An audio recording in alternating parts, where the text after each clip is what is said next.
농부의 아들은 싫다는 말과 함께 약혼녀에게 차인 25에 절망에 빠져 공원에서 만난 여고생에게 1,000만 원짜리 반지를 건넸다. 4년 후 사업 위기로 모든 것을 잃을 뻔한 내 앞에 아름다운 여성이 나타나는데 야경이 반짝이는 고층 레스토랑. 내 앞 테이블에는 작은 검은색 케이스가 놓여 있었다. 긴장으로 목소리가 떨렸다. 나랑 결혼해 줄래? 내 이름은 강태우, 25살이다. 맞은편에 앉은 아라는 기대에 찬 눈으로 나를 바라보고 있었다. 내가 케이스를 열자 1,000만 원짜리 다이아몬드 반지가 빛을 발했다. 아라의 눈에 눈물이 고였다. 네. 나는 떨리는 손으로 아라의 왼손 약지에 반지를 끼워주었다. 이 순간 나는 세상에서 가장 행복하다고 생각했다. 이 반지의 맹세한 영혼이 단 하루 만에 무너져 내릴 줄은 꿈에도 몰랐으니까. 다음 날 오후 늘 가던 카페에서 아라와 마주 앉아 있었다. 하지만 아라의 표정이 이상하게 굳어 있었다. 태우 씨.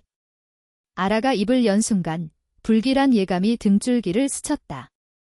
어제 일은 없었던 걸로 해줬으면 해. 네. 머리가 하얘졌다. 잘못 들었나 싶었다. 무슨 소리야? 아라는 시선을 떨궜다. 왼손 약지에는 어제 끼워졌던 반지가 없었다. 태우 씨 집 농사 짓는다고 했죠? 어제 부모님께 말씀드렸더니 이 그녀가 고개를 들었다. 그 눈에는 미안함과 그 이상으로 확고한 결의가 서려 있었다. 격이 안 맞는다고 하시더라. 농사꾼 며느리는 창피하시다고. 가슴에 말뚝이 박히는 듯한 통증이 느껴졌다. 그래. 그래서 아라는 어떻게 생각하는데? 이윽고 아라는 분명한 목소리로 말했다. 나도 솔직히 그렇게 생각해. 카페의 소음이 갑자기 멀어졌다. 눈앞에 아라가 다른 사람처럼 보였다. 태우 씨는 다정하고 멋진 사람이야. 하지만 미래를 생각하면 불안해. 농사일 힘들잖아.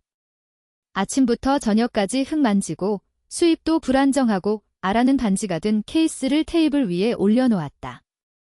미안해요. 일어서는 아라를 붙잡을 수 없었다. 아니, 붙잡을 자격조차 없는지도 모른다. 농부의 아들. 단지 그것만으로 사랑하는 사람을 잃은 나는 무거운 발걸음으로 그 자리를 떠났다. 집에 도착해 현관문을 열자 어머니가 활짝 웃으며 맞이해 주셨다. 왔니? 어땠어? 아라, 좋아하다디. 거실로 들어서자 아버지도 신문에서 얼굴을 드셨다. 내가 결혼이라니. 감회가 새롭구나. 식탁에는 찰밥과 갈비찜이 차려져 있었다. 부모님이 얼마나 이날을 기대하셨는지 가슴이 조여왔다. 얼른 인사드려야지. 부끄럽지 않게 멋도 좀 내고. 어머니. 실은 떨리는 목소리로 모든 것을 이야기했다. 농부라서 격이 맞지 않아서 파혼당했다는 것을. 식탁에 정적이 흘렀다. 어머니의 젓가락이 툭 하고 떨어지는 소리만 울렸다. 미안하다. 태우야. 우리 때문에 어머니의 눈에서 눈물이 흐르기 시작했다. 우리가 이런 일 하는 바람에 태우 너한테 이렇게 힘든 일을 겪게 해서. 아니에요. 나는 벌떡 일어섰다. 어머니 아버지는 아무 잘못 없으세요?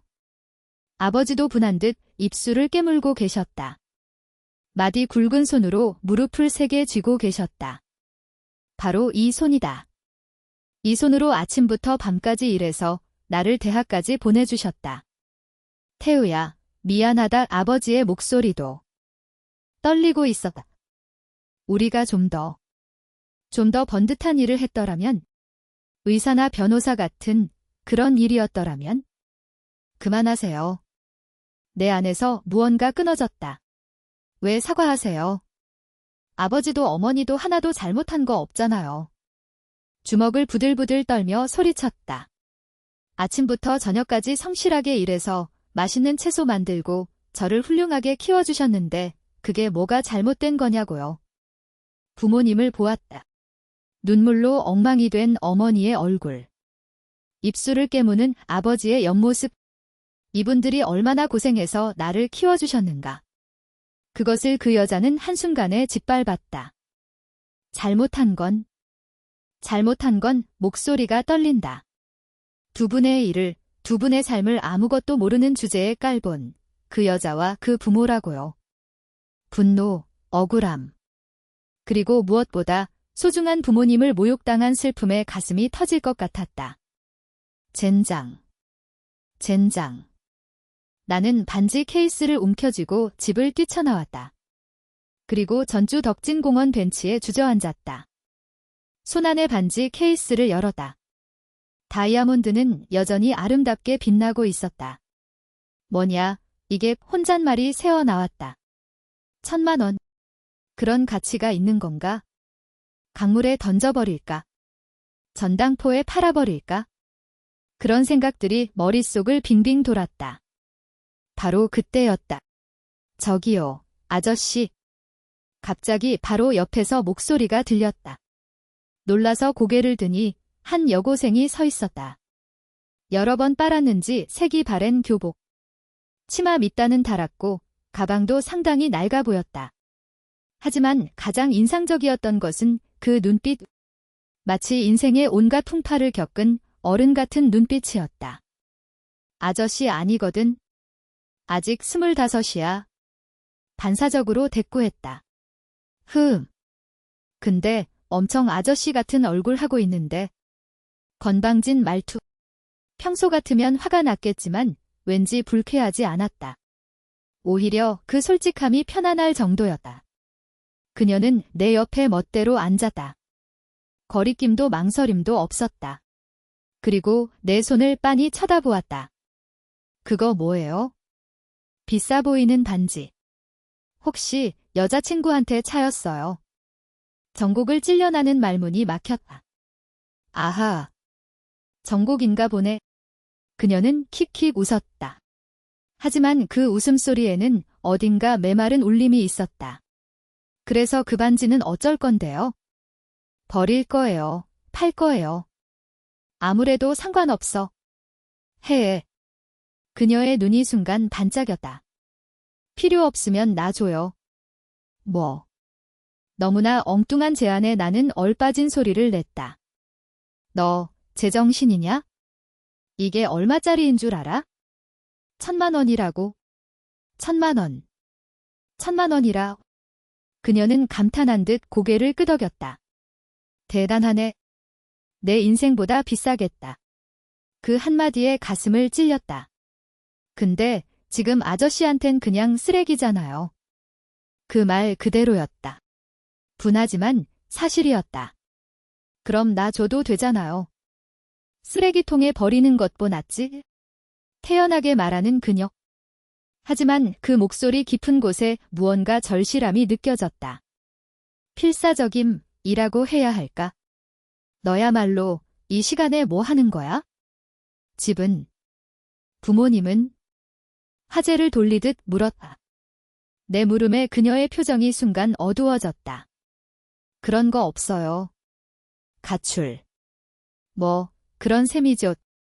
그녀는 무릎을 끌어안고 먼 곳을 보는 듯한 눈을 했다. 사실 오늘 고등학교 자퇴했어요. 학비, 더는 못 내니까. 뭐. 부모님. 작년부터 일 안 해요. 그녀의 목소리는 무서울 정도로 평탄했다. 빚쟁이들이 매일 찾아와서 내 아르바이트비도 전부 뺏어가요. 믿을 수 없는 이야기였다. 그래서 필사적으로 일했는데 그녀는 자조적으로 웃었다. 학교랑 아르바이트 병행은 무리였어요. 오늘 결국 제적 처분. 어머니는 조심스럽게 물었다. 제가 초등학생 때 집 나가셨어요. 말이 나오지 않았다. 이렇게 어린아이가 이런 인생을. 어제도 전기 끊겨서 이제 지긋지긋해졌어요. 그래서 안 돌아갈 거예요. 그녀는 일어서서 밤하늘을 올려다보았다. 근데 너 아직 16, 17이잖아. 앞으로 어쩔 거야? 글쎄요. 그녀는 어깨를 으쓱했다. 어떻게든 되겠죠. 대충 살아갈 거예요. 16인가 17. 아직 어린아이라고 해도 좋을 나이에 그런데도 인생을 포기한 듯한 얼굴을 하고 있다. 내 고민 따위 그녀가 짊어진 현실에 비하면 보잘것없었다. 너무나도 보잘것없었다. 아저씨. 갑자기 그녀가 입을 열었. 돌아본 그 얼굴은 진지함 그 자체였다. 아까 부모님 무시당했다고 소리 지르던데요. 뭐, 들렸다고요? 그래서 집 뛰쳐나와서 이런 데서 혼자 끙끙 앓고 있는 거예요? 아픈 곳을 가차없이 찔러온다. 부모님, 소중하잖아요. 무시당해서 분하잖아요. 그럼 왜 여기 있는 건데요? 그녀의 눈빛이 곧장 나를 꿰뚫었다. 그 눈에는 나에게는 없는 강인함이 있었다. 보란듯이 되갚아주면 되잖아요. 무시했던 놈들이 무릎 꿇고 빌고 싶을 만큼 대단한 사람이 되면 되잖아요.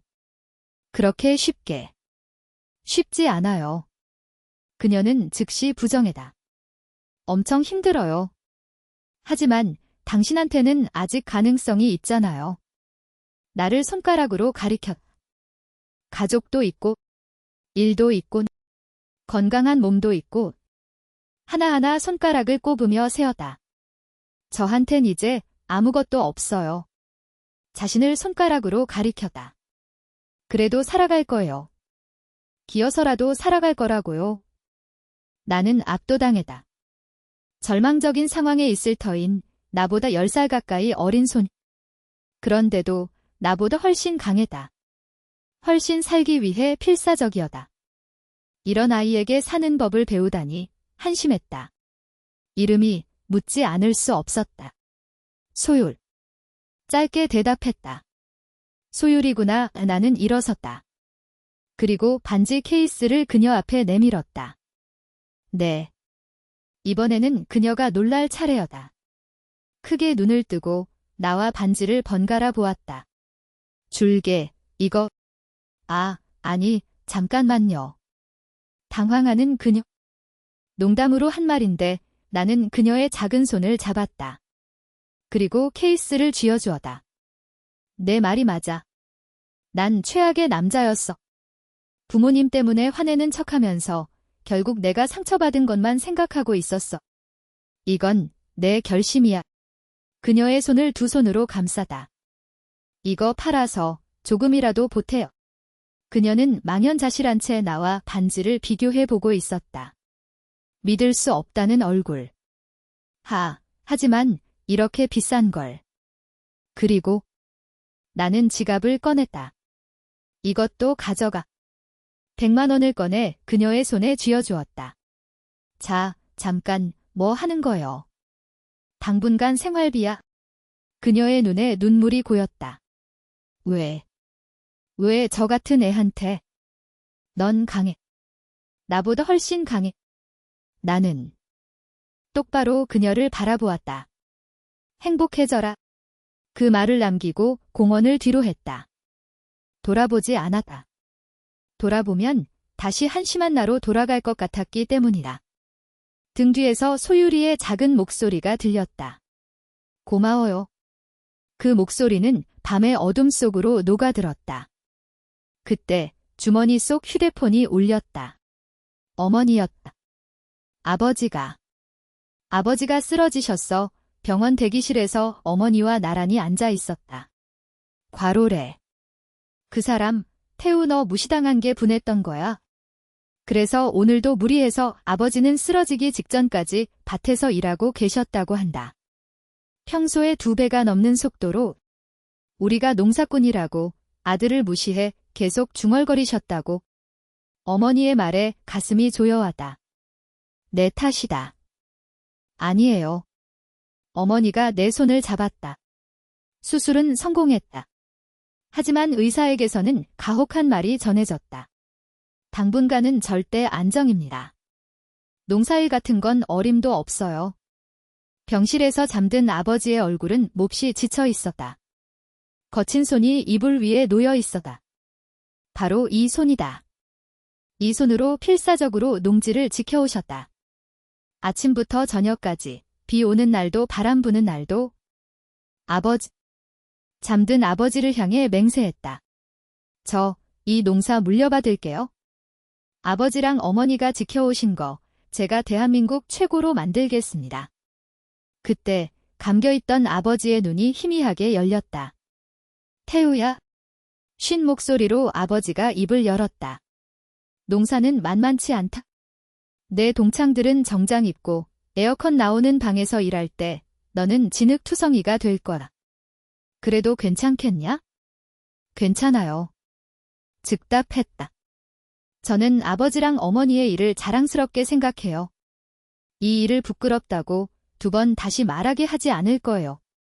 아버지의 눈에서 한 줄기 눈물이 흘렀다. 바보 같은 아들 녀석. 하지만 그 입가에는 작은 미소가 떠올라 있었다. 어머니가 옆에서 조용히 울고 계셨다. 정말 괜찮겠니? 네. 어머니, 저 할게요. 농사일이 부끄럽다고 2번 다시 누구에게도 말하게 하지 않을 거예요. 4년 후 아침 4시 반 알람 시계가 울리기 전에 눈이 떠졌다. 이제 몸에 배어버렸다. 이 4년간 필사적이었다. 아버지가 쓰러진 다음 날부터 나는 농업 공부를 시작했다. 동네 농부 아저씨들에게 머리를 숙이고 가르침을 청했다. 처음에는 풋내기가 뭘 할 수 있겠어 라며 상대해주지 않았지만 매일 찾아갔다. 이윽고 조금씩 가르쳐주시기 시작했다. 흙 보는 법, 비료배합, 병충해 대처법, 모든 것을 노트에 적었다. 수면 시간은 4시간이었지만 힘들다고 생각한 적은 없다. 태우야, 또 밤샜냐? 회복하신 아버지가 걱정스럽게 말을 거셨다. 괜찮아요. 오늘 새로운 비료 배합을 시험해 볼 거라서요. 아버지는 이제 무리한 작업은 할 수 없다. 대신 내가 모든 것을 한다. 4년에 걸쳐 겨우 제 몫을 다하는 농부가 되었다. 채소의 품질도 안정되었다. 특히 토마토는 당도가 높아 마치 과일 같은 맛이 났다. 하지만 이번 달도 적자. 장부를 보며 한숨을 쉬었다. 직판장만으로는 매출에 한계가 있다. 하루 매출은 잘해야 20만 원. 한 달이면 600만 원. 거기서 경비를 빼면 거의 수중에 남는 게 없다. 이대로는 대한민국 최고는커녕 농사를 계속하는 것조차 어렵다. 대규모 거래처를 찾아야 한다. 정장으로 갈아입고 영업용 자료를 준비했다. 샘플 채소도 상자에 담았다. 오늘이야말로 새로운 판로를 개척한다. 하지만 죄송하지만 개인 농가와는 이날도 식품회사 접수처에서 거절당했다. 벌써 몇 번째 회사인지 모르겠다. 가져온 샘플 채소를 보여줘도 담당자는 고개를 가로저었다. 실적이 없으면 좀 어렵습니다. 맛이라도 한번 봐주시겠습니까? 자신 있습니다. 아니요, 그런 문제가 아닙니다. 저희는 대형 농협하고만 어딜 가나 같은 대답이다. 품질이 아니다. 단지 개인 농가라는 이유만으로 문전박대. 이대로는 위험하다. 빚도 늘어만 가고. 문득 공원 벤치가 눈에 들어왔다. 그날 소유리를 만났던 곳. 그 애 지금쯤 어떻게 지내고 있을까? 반지를 팔아서 무사히 학교를 계속 다녔을까? 행복하게 지내고 있으면 좋겠다. 중얼거리고 다시 걷기 시작했다. 그리고 마지막 희망을 걸고 어느 아동복지시설에 영업을 갔다. 하지만 실적이 없는 농원과는 거래할 수 없습니다. 언제나처럼 거절당하고 어깨를 늘어뜨린 채 돌아가려던 순간이었다. 시설장님, 한 번쯤 시식해보는 것도 괜찮지 않을까요? 돌아보니 그곳에 서 있던 것은 하얀 앞치마를 두른 아름다운 여성 직원이었다. 밤색 머리를 뒤로 하나로 묶고 다정한 미소를 띠고 있었다. 어디선가 만난 것 같은데? 아니, 이렇게 아름다운 사람을 잊을 리가 없다. 김 선생님. 시설장님이 곤란한 듯한 얼굴을 했다. 아이들을 생각하신다면 좋은 것은 좋다고 인정해야 합니다. 김 선생님이라 불린 여성의 목소리는 늠름했다. 하지만 규칙은 규칙이니까요. 규칙으로 아이들의 건강은 지킬 수 없습니다. 저도 여기서 일하는 사람으로서 아이들에게 최고의 것을 먹이고 싶습니다. 그것이 저희의 사명 아닌가요? 시설장님. 급하게 시식회가 열리게 되었다. 회의실에 채소가 진열되었다. 모두 갔다 온 것이라 싱싱하게 빛나고 있었다. 그럼 먹어보겠습니다. 직원들이 토마토를 한 입 빼어 문 순간 놀라움의 목소리가 터져나왔다. 달아. 과일 같아요. 이 당근도 풋내가 전혀 없어요. 아이가 있는 직원이 눈시울을 붉혔다. 채소 싫어하는 아이들도 이거라면 기쁘게 먹어줄 것 같아요. 마지막에 마지못해 시식한 시설장님도 놀라움을 감추지 못했다. 확실히 이건 훌륭하군요. 시금치를 입에 넣고 고개를 저었다. 떫은 맛이 전혀 없어. 오히려 단맛까지 느껴지는군. 그리고 내 쪽을 향했다. 강태우 씨였죠. 어떻게 이런 채소를. 흙 만들기부터 신경 쓰고 있습니다. 나는 솔직하게 대답했다. 화학 비료는 최소한으로, 유기농 비료를 중심으로, 그리고 무엇보다 사랑을 담아 키우고 있습니다. 하하, 사랑이라. 시설장님의 표정이 조금 부드러워졌다. 알겠습니다. 시험적으로 3개월, 계약으로 부탁드립니다. 정말입니까? 나도 모르게 목소리가 커졌다. 네. 아이들의 반응을 보고 계속할지 검토하죠. 계약서에 서명이 되는 순간 가슴이 뜨거워졌다. 해냈다. 드디어 인정받았다. 감사합니다. 정말 감사합니다. 몇 번이고 머리를 숙이는 내게 김 선생님이 다정하게 웃었다. 김 선생님, 정말 감사했습니다. 아니에요. 저도 맛있는 채소를 먹을 수 있어서 기뻐요. 악수를 나누었. 그 손은 부드럽고 따뜻했다. 갑자기 나타난 그녀는 마치 여신 같았다. 아니, 어쩌면 정말 나를 구하기 위해 나타난 천사인지도 모른다. 그 후, 김 선생님의 수완은 놀라울 정도였다. 태우 씨, 다음엔 백성 어린이집을 소개해 드릴게요. 네, 괜찮으세요? 물론이죠. 거기 원장 선생님, 식생활 교육에 굉장히 힘쓰시는 분이거든요. 다음 주, 그곳에서도 시식회가 열렸고 또다시 극찬을 받았다. 그 자리에서 계약이 결정되었다. 돌아오는 길, 나는 다시 한번 감사의 마음을 전했다. 김 선생님, 정말 대단한 인맥이시네요. 그렇지 않아요. 김 선생님은 부끄러운 듯 웃었다. 그저 아이들을 위해 열심히 하시는 분들과 연결되어 있을 뿐이에요. 하지만 그것뿐만이 아니다. 김 선생님에게는 사람을 끄는 무언가가 있다. 김 선생님이 추천하는 거라면 틀림없지? 어딜 가나 그렇게 말했다. 도대체 김 선생님은 얼마나 많은 사람에게 존경받고 있는 걸까? 어느 날 저녁, 시설에 채소를 배달하던 중 우연히 김 선생님과 둘만 남게 되었다. 여름 해질녘, 매미 소리가 조금씩 잦아드는 시간. 오늘도 더웠네요. 이마에 땀을 닦으며 김 선생님이 말했다. 괜찮으세요? 무거운 짐은 제가 옮길게요. 괜찮아요. 이 정도는? 그렇게 말하며 웃는 김 선생님. 석양을 받은 그 미소가 너무나 멋졌다. 가슴이 두근거렸. 그러고 보니 어제 5살 남자아이가 토마토 더 주세요. 라고 했어요. 기쁜 듯이 이야기하는 김 선생님. 아이들 이야기를 할 때의 그녀는 정말 빛나 보였다. 토마토, 달아요. 더. 라고요. 김 선생님이 아이 흉내를 냈다. 그 모습이 귀여워서 나도 모르게 웃어버렸다. 다행이다. 정말 다행이에요. 태우 씨 덕분이에요. 김 선생님이 나를 보았다. 석양에 비친 눈동자가 반짝반짝 빛나고 있었다. 그 눈빛에 바라보여 심장이 빠르게 뛰었다. 안 된다. 나는 김 선생님에게 끌리고 있다. 김 선생님. 용기를 내어 입을 열었다. 네. 혹시 괜찮으시면 다음에 감사도 할 겸 식사라도 말을 꺼내던 순간 김 선생님의 가슴팍에서 반짝하고 무언가 빛났다. 목걸이에 꿰어진 반지?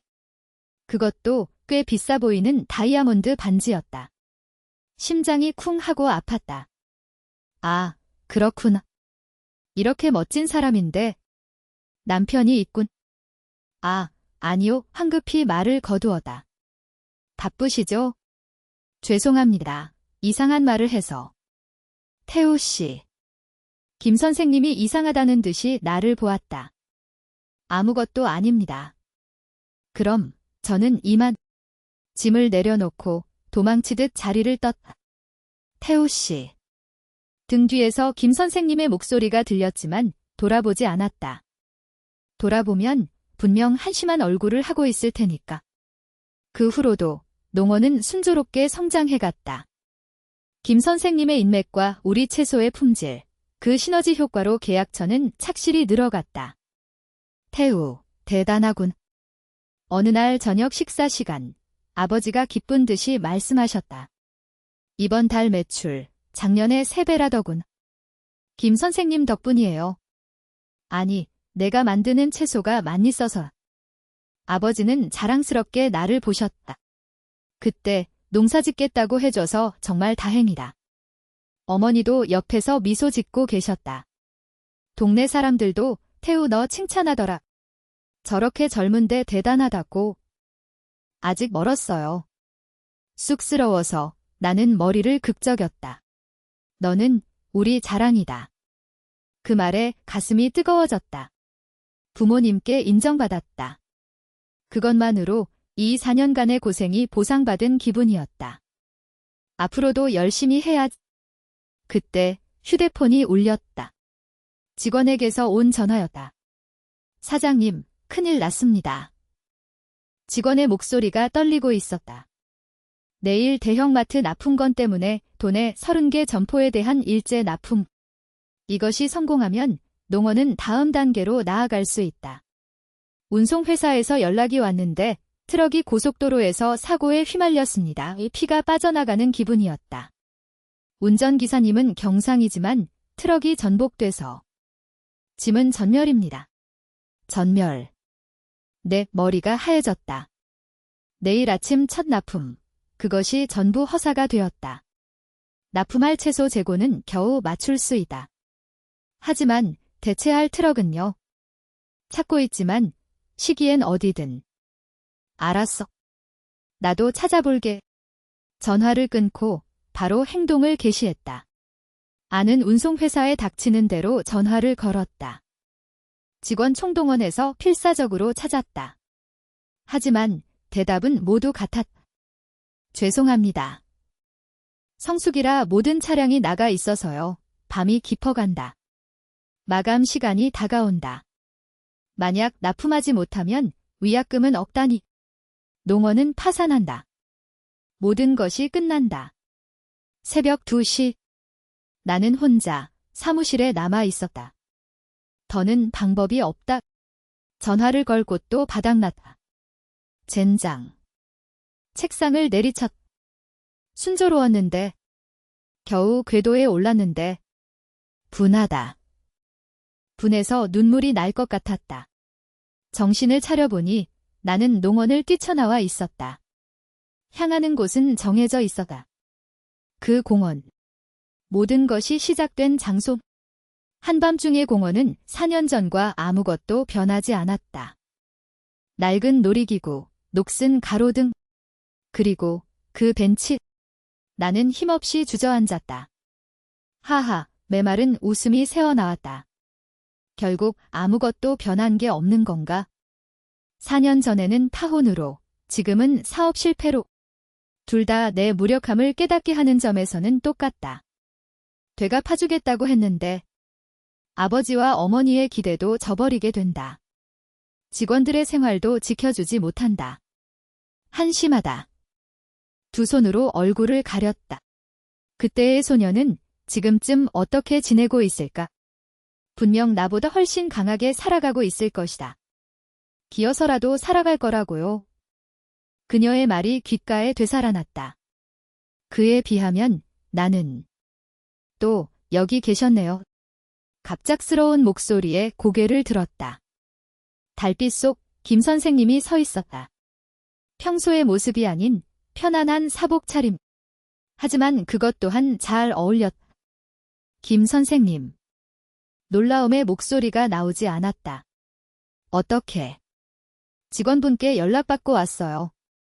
그녀는 내 옆에 앉았다. 은은하게 샴푸의 좋은 향기가 났다. 들었어요. 김 선생님의 목소리가 다정하게 울렸다. 큰일이 생겼다고요. 네, 나는 힘없이 고개를 끄덕였다. 이제 끝이에요. 4년간 필사적으로 노력했는데 모든 게 물거품이 됐어요. 끝이라고요. 김 선생님은 고개를 갸웃했다. 그리고 피식 웃었다. 태우 씨답지 않네요. 네. 김 선생님은 밤하늘을 올려다보았다. 태우 씨는 더 강한 사람이라고 생각했어요. 강하지 않아요. 나는 고개를 저었다. 결국 아무것도 못해요. 무력해요. 그렇지. 않아요. 김 선생님이 나를 보았다. 그 눈동자가 달빛에 반짝반짝 빛나고 있었다. 그때 4년 전 여기서 만났을 때도 그런 얼굴 하고 있었어요. 그 순간 온몸에 전류가 흐르는 듯한 충격을 받았다. 무슨 말을 하는 거예요? 4년 전. 여기서. 설마요. 하지만 그때의 태호 씨는 김 선생님이 말을 이었다. 풀 죽어있던 저한테 다정하게 대해줬어요. 심장이 미친 듯이 뛰기 시작했다. 아저씨라고 불려서 화냈잖아요. 아직 25이라고. 김 선생님이 장난스럽게 미소 지었다. 믿을 수가 없. 너. 설마. 목소리가 떨린다. 온몸이 떨린다. 그때의.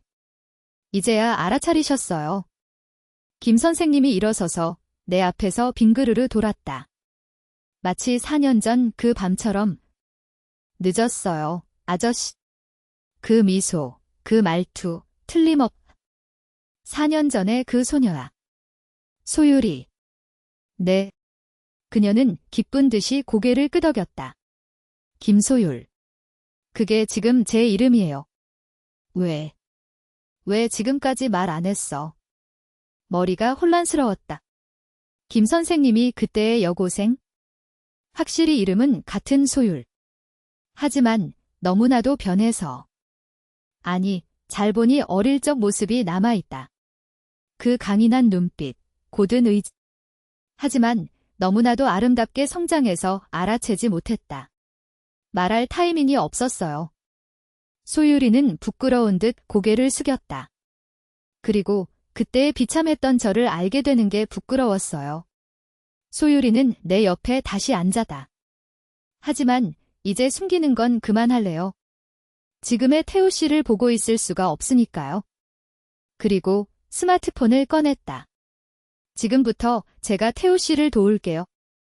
4년 전 태우 씨가 저를 구해줬던 것처럼요. 소율이는 차례차례 전화를 걸기 시작했다. 여보세요, 사토 운수 사장님. 저 소율이에요. 밤늦게 죄송합니다.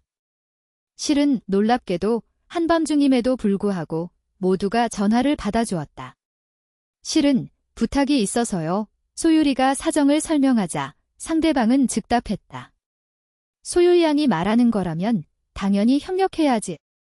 트럭 바로 준비할게. 다음 전화. 물론이죠. 내일 아침 일찍 저희 트럭 쓰세요.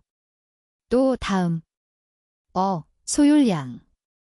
트럭 맡겨만둬. 밤중이라도 움직일게. 30분 만에 5개 회사로부터 협력하겠다는 답변을 받았다. 모든 회사가 두말 없이 승낙해 주었다. 어떻게든 됐어. 소율이가 활짝 웃으며 돌아보았다. 거짓말이 믿을 수 없었다. 내가 필사적으로 부탁해도 거절당했는데 이 4년간 여러 사람에게 도움을 받았어요. 그리고 저도 누군가를 도울 수 있을 땐 전력으로 도왔고요. 그 은혜가 지금 돌아왔을 뿐이에요. 소율이의 눈에 눈물이 빛나고 있었다. 전부 태우 씨 덕분이에요. 태우 씨가 저한테 살아가라고 말해줬기 때문에. 다음 날 기적이 일어났다. 아침 6시에 5대의 트럭이 집결했다. 운전기사들은 모두 웃는 얼굴이었다. 소율 양 부탁이라면 식은 죽 먹기지. 모두가 협력해서 짐을 싣고 시간 맞춰 출발했다. 납품은 완벽하게 성공했다. 그날 밤 나와 소율이는 다시 그 공원 벤치에 있었다. 정말 고마워. 아니에요. 달빛 아래 소율이는 조용히 이야기하기 시작했다. 4년 전 그날 밤부터의 그녀의 이야기를. 그날 태우 씨에게 받은 반지와 100만 원으로 인생을 다시 시작했어요. 그녀의 눈동자가 과거를 바라보고 있었다. 야간 고등학교에 편입해서 주야로 아르바이트하는 생활. 수면은 3시간, 식사도 제대로 못하는 나날. 하지만 소율이가 나를 보았다. 태우 씨의 말이 있었기에 포기하지 않았어요. 내 말. 행복해져라. 소율이가 나를 보았다. 그 말이 계속 마음의 버팀목이었어요. 좌절할 때마다 떠올렸어요. 가슴이 뜨거워진다. 내 말을 그렇게까지. 고등학교 졸업 후 장학금으로 전문대학에 진학했어요. 복지를 배우고 싶어서. 저와 같은 처지의 아이들을 돕고 싶었거든요. 그래서 아동복지시설에. 네. 소율이는 고개를 끄덕였다. 취직하고 2년째 되던 해 태우 씨가 채소를 팔러 왔어요. 처음엔 다 아저씨다라고 생각했어요. 그녀의 얼굴이 장난스럽게 피어났다. 야, 농담이에요. 소율이는 킥킥 웃었다. 하지만 바로 알았어요. 그때와 같은 다정한 눈을 하고 있었으니까. 왜 말 안 걸었어? 말 걸려고 했어요. 기뻤으니까요. 하지만 태우 씨가 시설에 필사적으로 채소 설명을 하는 걸 보고 그녀는 한숨을 쉬었다. 프로 농부로서 진지하게 승부하는 모습이었어요. 그래서 옛날 감상으로 엮이는 건 신뢰라고 생각했어요. 비즈니스는 비즈니스로서 정당하게 평가받아야 한다고 생각했거든요. 그래서 시식을 제안했던 거야? 네. 하지만 정말 맛있었으니까요. 소율이는 미소 지었다.